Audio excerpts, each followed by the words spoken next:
नमस्कार, स्वागत है आपका न्यूज 80 पर। मैं हूं आपके साथ राहुल राणा। जाट आरक्षण को लेकर पश्चिम उत्तर प्रदेश से एक बार फिर हुंकार भरी गई है। आज एक बड़ी बैठक और इस बड़ी बैठक में प्रस्ताव पारित हुए जाट आरक्षण को लेकर, समाज की कुरीति को लेकर। लेकिन बड़ा सवाल है कि विपक्ष की भूमिका इस आरक्षण दिलाने में क्या होगी, क्योंकि चौधरी अजीत सिंह जब आरक्षण की मांग को उठा रहे थे और कांग्रेस सरकार से ये आरक्षण मिल भी गया था, लेकिन जब बीजेपी की सरकार आई तो ये आरक्षण वापस हो गया। लेकिन सवाल एक है कि क्या जाट समाज को अभी तक वो दूसरा वकील नहीं मिला? कौन होगा वो दूसरा वकील? मेरे साथ है बातचीत करने के लिए हरेंद्र मलिक जी, मुजफ्फरनगर से सांसद है समाजवादी पार्टी के। सबसे पहले आपका स्वागत और यही जानना चाह रहा हूं सर कि आरक्षण की लड़ाई बहुत लंबी हो गई, थोड़ी जानकारी बढ़ाई है। मैंने मंच से भी कहा, अभी भी कह रहा हूँ, रिकॉर्ड है 14 जुलाई, तारीख लिख लीजिएगा, 14 जुलाई 1995 96 सन में कुछ डिस्टर्ब हो जाऊँ मैं, तो हम लोगों ने सबसे पहले उत्तर प्रदेश की विधानसभा में 2 गैर सरकारी संकल्प प्रस्तुत किए। मैंने स्वर्गीय आदरणीय किरणपाल सिंह जी ने, उसमें एक जाट आरक्षण का था, एक प्रदेश के बंटवारे का। तब ये तो मेरे निश्चित ध्यान नहीं कि कौन सा किसने किया। उसके बाद हम लोगों ने सतत संघर्ष किया, प्रयास किया, लड़ाई लड़ी और पार्टी की लाइन से ऊपर उठ करके लड़ाई लड़ी। आपको ताज्जुब होगा, हम कभी भाजपा के साथ मंच साझा नहीं करते, आपने देखा होगा, पर कोसी कला में जाट आरक्षण की लड़ाई में हम लोगों की मीटिंग थी और हमारे आयोजकों ने राजनाथ सिंह जी यहाँ वो थे उस समय, आदरणीय राजनाथ सिंह जी कृषि मंत्री केंद्र में, उनको बुलाया था और हम उसमें गए थे और स्वर्गीय नेता मुलायम सिंह यादव जी से वो बता करके गए थे, मैं भी और प्रोफेसर किरणपाल सिंह। हम देखिए, हम लोग पुराने लड़ाका हैं, लड़ रहे हैं और लड़ते रहेंगे।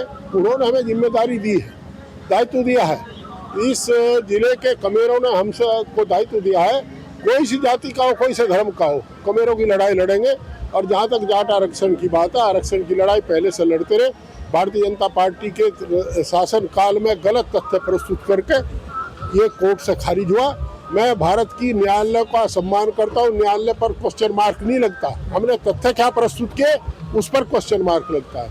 जहाँ चौधरी अजीत सिंह की बात है, निसंदेह एक नाम भूल रहे हैं, हम लोग जोड़ने वाले थे, कैबिनेट में हम थे नहीं, पर सीसरा मोड़ा भी साथ थे। राजस्थान के स्वर्गीय सीसरा मोड़ा जी, स्वर्गीय आदरणीय चौधरी अजीत सिंह साहब और भूपेंद्र हुड्डा जी, ये तीनों गए थे, ये उनसे मिलते थे। और हम 8 दिन में एक बार, मैं, पंकज मलिक, विजेंद्र सिंह, सोमपाल शास्त्री जी, जयप्रकाश हरियाणा MP और भाई आपका दीपेंद्र हुड्डा, जयंत चौधरी, हम लोग सब अलग अलग राजनीतिक दलों में होने के बाद भी सारे इकट्ठे जा करके मिलते थे, गृह मंत्री से, समाज कल्याण मंत्री से और ये प्रधानमंत्री से। मेरे फोटोग्राफ्स हुए, हम लोग वो लड़ाई लड़ रहे थे। और सबसे बड़ी मदद हम लोगों की जो की ये 96 से वो की एक क्षेत्रीय अधिकारी परिषद थी, जिसमें वो जाट नेता वो थे, अफसर जो क्लास 1 के अफसर थे, जिनके बच्चों को लाभ भी नहीं मिलने जा रहा था, वो सारी वकालत करते थे। फिर जाट महासभा भी साथ थी।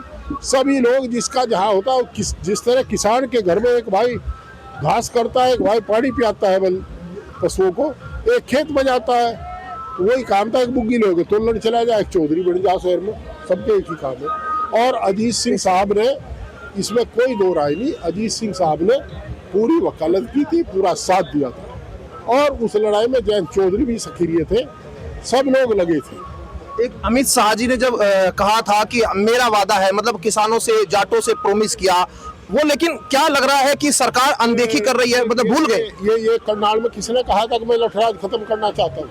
हमारी तुलना लटसा करते हैं। इतिहास उठा के देखिए, हरियाणा का कितनी बार किसान का बेटा प्राइम मिनिस्टर में, वहाँ चीफ मिनिस्टर बना है। और जो आप कहना चाह रहे हैं उसे कह रहे हैं, जाट का बेटा कितनी बार बना है और क्या हुआ, 4 बार में चीफ मिनिस्टर की शपथ होली उसके बाद से।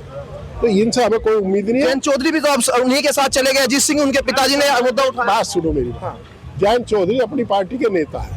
राजनीतिक आदमी को 10 फैसले लेने पड़ते हैं, उनके बारे में कोई टिप्पणी नहीं मैं करूँगा। उन्होंने जो ठीक समझा वो वक्त का तकाजा, उन्होंने फैसला लिया, इसमें क्या बात होती है।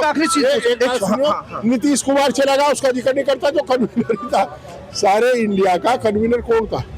नीतीश कुमार, और वो भी चला गया। तो जयंत चौधरी जी क्या गलती बस एक छोटी सी चीज ये पूछ रहा हूँ, आरक्षण को लेकर बहुत लड़ाई लड़ी जाटों ने और हरियाणा में तो मतलब लाठी चार्ज ये सब और जगह जगह हुए। अब क्या लग रहा है कि ये पंचायतों से निपटेगा मामला? अब ये मैं कह रहा कैसे हूं, निपटेगा समाधान? चलो पंचायतों का काम है अपनी बात उठाना, आवाज जो हुक्मरान है उनके कानों में जाए। कई माध्यम होते हैं, प्रेस भी एक माध्यम है, आई भी है, LIU है, इनके माध्यम से जाएगा। और आज भी हमारी तो सबसे पहले मांग ये है, आरक्षण तो जब देंगे पहले एक काम तो करवा दे भाजपा के लोग। अरे हरियाणा में जाट के लंबे जेल में सड़ गए, कुछ मर गए, उन्हें तो मुक्त करा दो, उनका मुकदमे वापिस ले लो। बहुत आंदोलन के मुकदमे वापिस हुए। चलिए, लड़ाई अभी लंबी है, कहां तक जाएगी, कैसे इसका समाधान होगा, इसको लेकर जो प्रस्ताव किए गए हैं उसका कितना असर होगा आने वाले दिनों में तय होगा। लेकिन आरक्षण को लेकर अब जाट समाज एकजुट होता हुआ दिखाई दे रहा है। वकील कौन बनेगा, अच्छा वकील, ये देखना दिलचस्प होगा। मेरे सहयोगी गौरव चौटाला के साथ मैं राहुल राणा, न्यूज़ 18 मुजफ्फरनगर।